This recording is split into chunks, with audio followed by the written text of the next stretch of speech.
Saya Samita Akhtia Fesendi dengan NPM 0371230021. Sebelumnya kepada yang terhormat Ibu Fitri dari NPD selaku dosen pengampu mata kuliah pengembangan IPA Sekolah Dasar.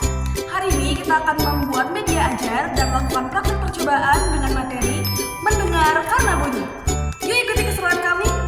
Yuk.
Jadi ini adalah media ajar yang sudah kita buat. Jadi materi yang kita bahas hari ini adalah bagian-bagian telinga dan juga fungsinya.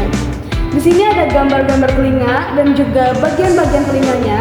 Di bagian sini ada daun telinga. Ini merupakan bagian dari telinga luar. Lalu ada saluran telinga, tulang martil, tulang landasan, 3 saluran tengah telinga, saraf pendengaran, rumah siput atau koklea, saluran eustachius, tulang sanggurdi, dan gendang telinga. Lalu di sini juga ada penjelasan lengkapnya. Dan di sini ada ringkasan dari informasinya yang bisa dibuka seperti ini. Lalu saya akan menjelaskan bagian telinga dan juga fungsinya. Yang pertama ada telinga luar. Telinga luar berfungsi untuk menangkap suara dari lingkungan. Seperti ada daun telinga untuk mengumpulkan dan mengarahkan suara ke saluran telinga, lalu ada saluran telinga mengalirkan suara ke gendang telinga, dan juga ada gendang telinga yang bergetar saat menerima suara. Selanjutnya ada yang kedua, telinga tengah. Telinga tengah berfungsi memperkuat dan meneruskan getaran suara. Di telinga tengah juga ada gendang telinga untuk mengubah suara menjadi getaran. Lalu ada tulang pendengaran seperti tulang martil, tulang landasan, dan tulang sanggurdi, berfungsi untuk memperkuat dan meneruskan getaran ke telinga dalam. Lalu ada saluran eustachius menyeimbangkan tekanan udara di telinga tengah. Lalu ada telinga dalam yang ketiga. Telinga ini berperan dalam mengubah getaran menjadi sinyal yang dapat diterima oleh otak. Seperti ada rumah siput atau koklea, mengubah getaran menjadi impuls listrik. Lalu ada saluran setengah lingkaran, menjaga keseimbangan tubuh. Dan juga syaraf pendengaran yang mengirim sinyal ke otak untuk dipahami sebagai suara. Itu adalah bagian-bagian telinga dan juga fungsinya.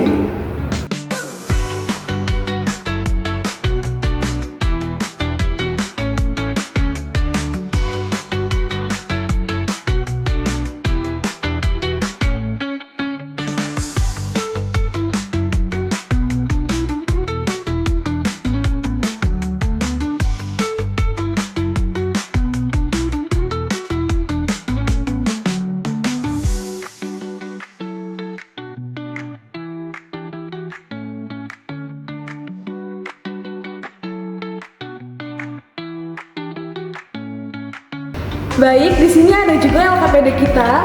Di sini LKPD ini bertujuan untuk membuat siswa paham mengenai bagian telinga-telinga dan juga fungsinya. Kegiatannya adalah menyusun puzzle yang menjadi bentuk telinga. Contoh puzzle-nya seperti ini,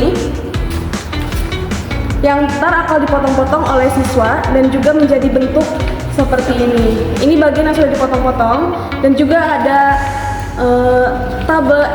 lembaran yang digunakan untuk siswa untuk menempelkan puzzle-nya. Setelah siswa menempelkan puzzle pada lembaran yang disediakan, ada juga tabel yang harus mereka isi untuk melengkapi bagian-bagian dari telinga tersebut. Jadi di sini ada telinga luar yang bisa dijelaskan ada apa aja sih di telinga luar tersebut, lalu di telinga tengah dan juga di telinga dalam. Begitu LKPD untuk bagian telinga dan fungsinya.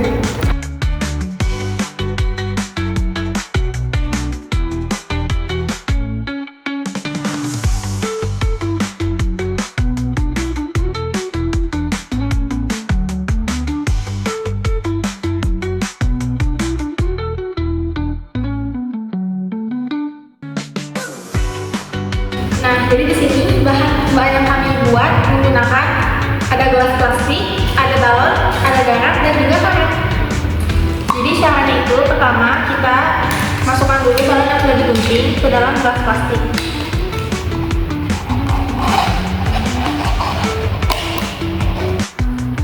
Tutup gelas dengan balon yang sudah digunting. Pastikan balon tidak ada gumpalan dan rekatkan dengan gelang karet supaya kencang dan tidak ada celah untuk masuknya udara.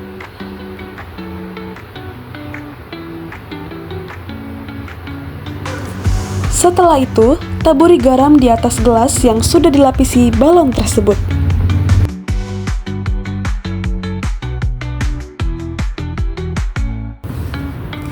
Jadi balon dalam eksperimen ini bisa dianalogikan dengan gendang telinga. Karena sifatnya itu elastis, balon ikut bergetar saat terkena gelombang suara. Getaran itu membuat garam di atasnya bergerak. Jadi balon berfungsi sebagai model sederhana gendang telinga yang sama-sama bergetar untuk meneruskan energi suara. Secara teori, suara itu adalah gelombang mekanik, artinya dia butuh medium untuk merambat, misalnya udara. Gelombang ini terbentuk dari getaran suatu sumber suara, sama halnya dengan telinga kita, untuk bisa mendengar, harus ada getaran dulu yang ditangkap oleh telinga.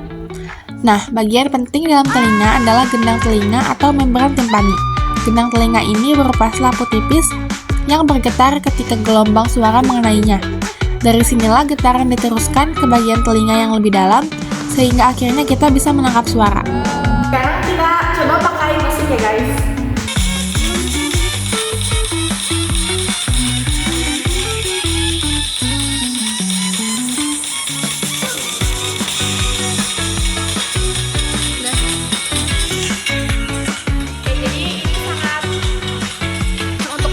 Harus dengan suara yang besar dan dekat, jadi bisa bergetar si garamnya juga. Tapi lebih suara lebih jelas ya, lebih terlihat gerakannya.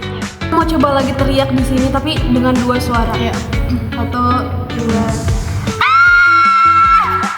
Nah, jadi kesimpulannya melalui percobaan ini kita bisa lihat bukti nyata bahwa suara membawa energi, bisa membuat benda lain bergetar, dan bisa dijadikan analogi sederhana untuk memahami bagaimana telinga kita bekerja dalam menangkap suara. Juga di sini ada LKPD untuk siswa. Tujuannya itu siswa mampu mengidentifikasi bunyi yang berasal dari getaran dengan baik. Juga ada mampu menganalisis hasil percobaan untuk membuktikan bahwa bunyi merambat melalui getaran dengan tepat. Juga di sini ada lembar pengamatan, ada tabelnya, apa yang bisa dilakukan dengan sebuah garam, juga mengapa garam bisa bergerak. Sekian, terima kasih. Cukup sekian video yang dapat kami tampilkan. Mohon maaf apabila ada kesalahan kata dan perbuatan selama video berlangsung. Kami pamit undur diri. Wassalamualaikum warahmatullahi wabarakatuh.